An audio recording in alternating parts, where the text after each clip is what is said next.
Peace and Ascension Day 100. Alright, before I start this video, well actually I just started this video, so why did I say that? But, you know, I want to give a shout out to Ashley Rivera. It's her birthday today, she just turned 16, and like she's a really cool person. Here's some pictures of her.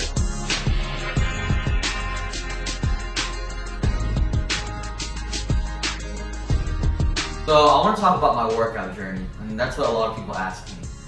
So it started in 7th grade, and it started out like when I joined athletics. So you know in athletics they require us to work out, and like they don't want a bunch of weak athletes like playing basketball or football.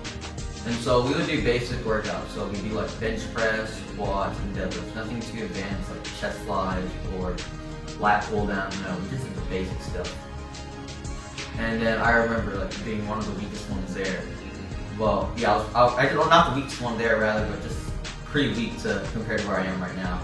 Like I would do 5x5 with 65 pounds, and my highest max was like 75 pounds with 12 reps. And then when football players came in to work out with us, I was in off-season at the time. So when football players would come work out with us, man, they were like so much stronger than me. Like they're not that. I mean, what they lifted then it's not like that stronger now, but they would lift like 25 pounds on each side, and I'm just lifting like 10 pounds on each side. And then I always like tried my best to like catch up with them. So I remember going home every day and just doing simple bodyweight workouts. So I would do plyometrics, push-ups, and I did like a hell of a lot of pull-ups. Well, not pull-ups, rather sit-ups. And then I would do like very long intervals of planks. But the thing was, I didn't really know much about working out. You know, it's not just about working out, it's about like sleeping and eating, and I never ate properly. And then freshman year came, and I once again did athletics, and then I did cross country. And you know, but the weird thing was, and this was actually very like detrimental to me, but I never ate breakfast, and I never ate after workout. So I was pretty much destroying my body, and then I remember just staying stagnant at 120 pounds. And you know, I would keep on lifting, but like my strength would never go up, and then my weight would never go up, and then you know, it was just like horrible for me. Not only that, but I didn't like the workouts we did. Like the only chest workout we did was just bench press. I wanted to do more, but you know, we didn't. And then basketball came. I tried out for that, and I got cut. I mean, come on. I'm like a 5'7" little Asian nerd kid who weighs 120 pounds. Of course not. I'm not gonna make the team. So that's when I decided to quit athletics and join weightlifting. And then I started weightlifting with my brother and Terry. So I didn't really have a membership at Just Fitness. That's where they would work out. So, but they allowed me to go to the gym like 3 times a week as a guest. So I remember like all I just did was chest and triceps and legs. I didn't do back or shoulders. And then from like, then I started working out in like January of my freshman year. So that's like January 2014, that's right. And so from January to like August, I was able to gain like 20 pounds.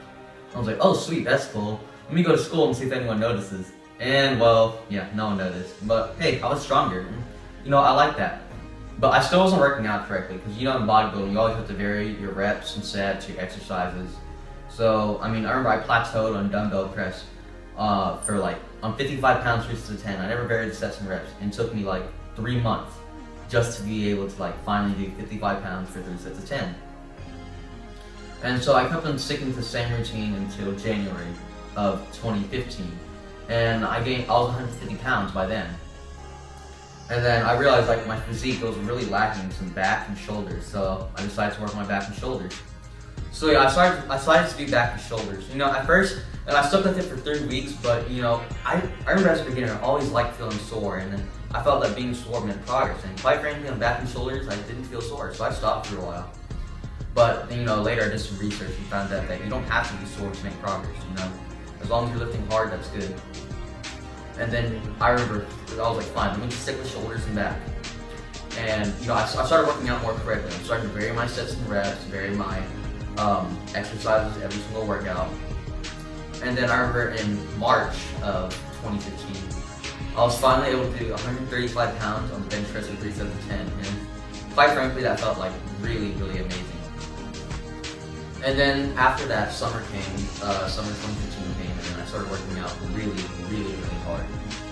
And you know, I'll go to the gym nearly 5 times a week, and I'd play basketball every day, and that was like my cardio. And then I got really, really lean. You know, here, take a look at this.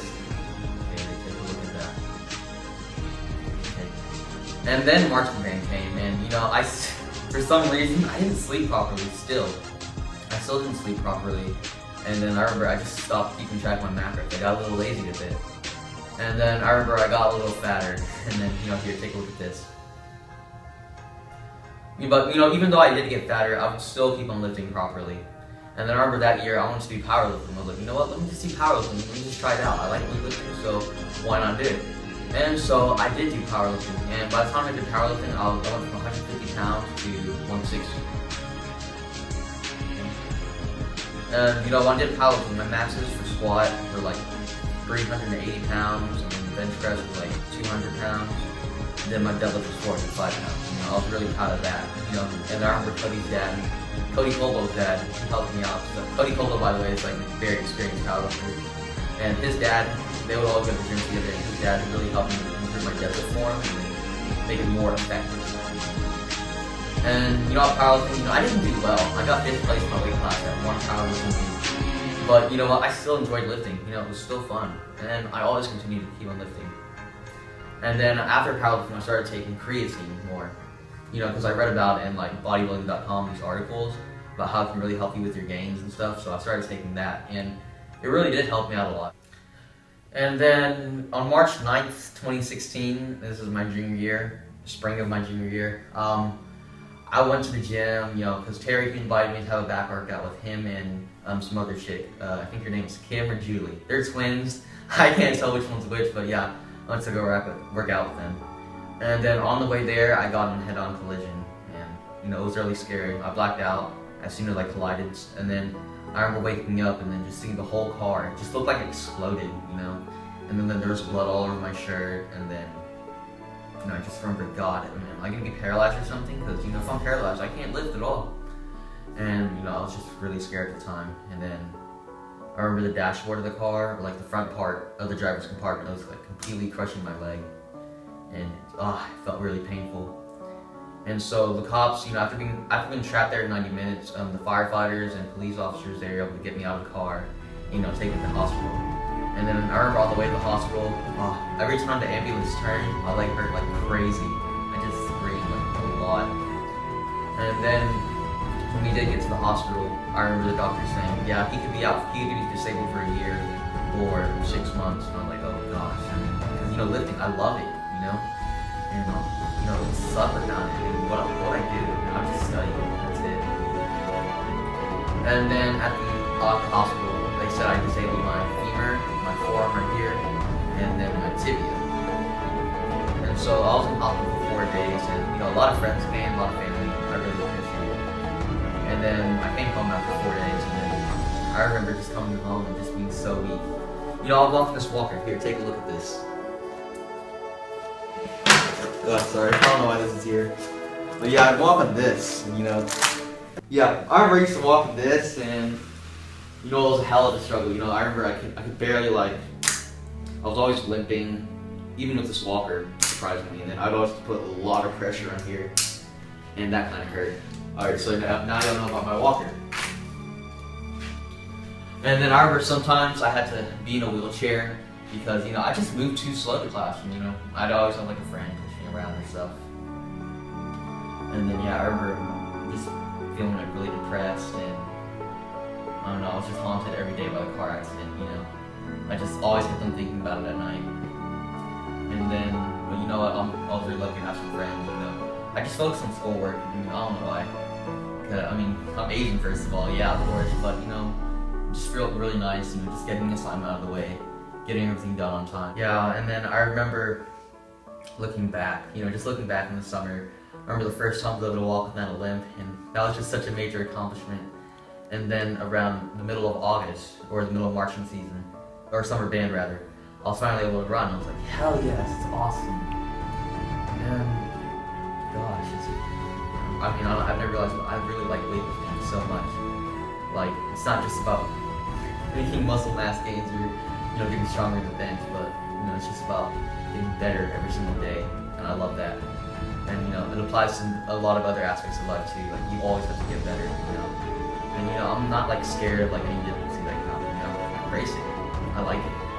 I love going to the weight room or the gym, just sweating, just screaming in pain with the weights against chest or, on the road or lat pull down. I like it, I love getting shot. It's an awesome feeling. And I like getting better in other things in life too, getting better at school, becoming a better person too. So by now, I guess you realize now why I call it beast mode ascension. I go hard, to get better, or to ascend rather. Alright guys, so yeah, now you've heard about my weightlifting story. So now I'm going to talk about my current plans right now.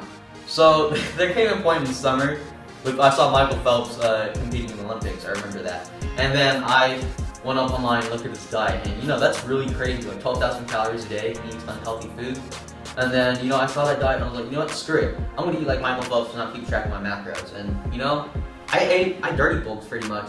And surprisingly, well, not surprising, but I made some pretty good strength gains. But, however, I got fat. Okay, so right now, I'm cutting right now. And, I'm sticking with the new program, a push-pull leg program. So it's a 3-day split, because, I don't want to work out, like, after school every day, be tired, and not have time for school. So I do a push-pull leg program. I work out on Sunday, Saturday, and then some other weekdays. And I'm cutting right now, so now I'm going back to keeping track of my macros. I'm getting 1,900 calories a day, and so far it's working pretty well. And I'm starting to do 20 push-ups a day, and this comes from a suggestion from a fitness addict, because he said he got a bigger chunk by doing 20 push-ups a day. And I was like, what, I'll do that too. And I'm doing stomach vacuums to bring my waist in. And yeah, there's my current plan. I hope you guys enjoyed this video, and beast mode out.